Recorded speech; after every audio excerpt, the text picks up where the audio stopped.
បាទជម្រាបសួរបងប្អូនថ្ងៃនេះខ្ញុំបានគ្រូសុបរានជ័យទឹកសំចែករំលែករុក្ខជាតិមួយទៀតឲ្យបងប្អូនណារុក្ខជាតិនេះផងដែរឈ្មោះថាឪឡ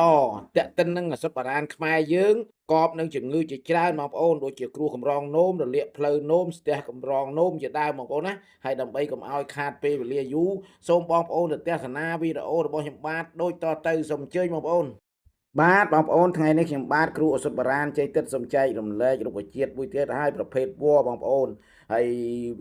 រុក្ខជាតិនេះផងដែរឈ្មោះច្រើនណាបងប្អូនតាមភាសាក្រៀមភាសាតំបន់ណាតាមខេត្តណាអ្នកនៅស្វាយរៀងហៅថាវល្លិក្រងលបឬវល្លិចាក់សែងហើយអ្នកខ្លះទៅគេហៅវល្លិក្រងលបប៉ុន្តែក្នុងសភៅអសុទ្ធបរានកម្ពុជាយើង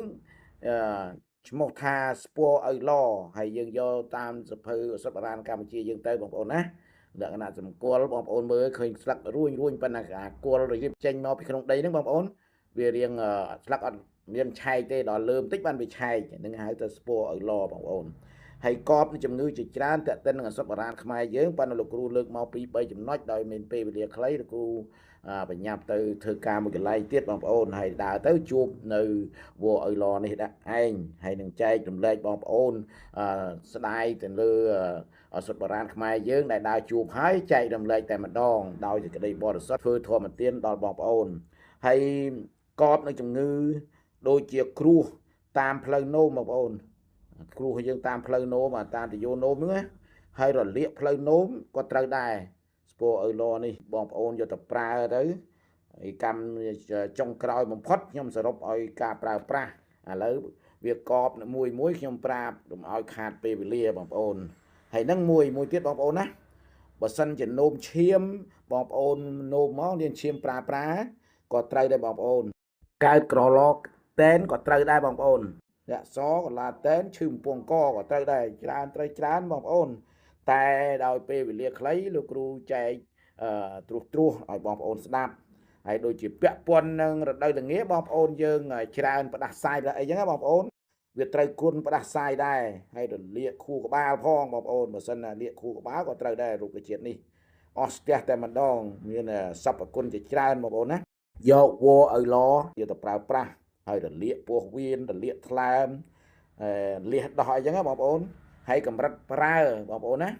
សរុបរួមទាំងអស់គឺប្រើពី15ក្រាមទៅ30ក្រាមហេតុអីបានលោកគ្រូលើកយកមកចឹង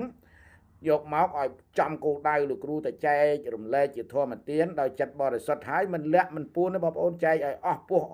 អស់ពងហើយចំណេះតែប្រមាណដែលខ្ញុំបានរៀនសូត្រដកពិសោធន៍ព្រមទាំងចំណេះដែលចេះពីដូនតាមកចែករំលែកឲ្យអស់ហើយខ្ញុំអត់មានចិត្តមួយតូចថាលាក់លៀមអីទេបងប្អូនថាខ្ញុំចែកដោយសុភាសិតខ្មែរយើងថាបើស៊ីបាយគេស៊ីឲ្យឆ្អែតអញ្ចឹងណាបងប្អូនដូច្នេះខ្ញុំនឹងចែករំលែកឲ្យអស់ដើម្បីយកទៅប្រើប្រាស់ឲ្យចំគោលដៅធម្មតាទេឱសថបុរាណខ្មែរយើងកាលណាយើងដាក់ច្រើនវា error វាអត់ទទួលមានន័យថា0ហើយបើយើងដាក់អត់គ្រប់វាអត់ដល់ដុសមានន័យថាវាអត់ជាសះស្បើយនៅអាការៈរោគរបស់យើងនឹងទេហើយបើយើងដាក់ចំគោលដៅជំងឺនឹងវាស្រូបយកទៅព្យាបាលថ្នាំនឹងយកទៅព្យាបាល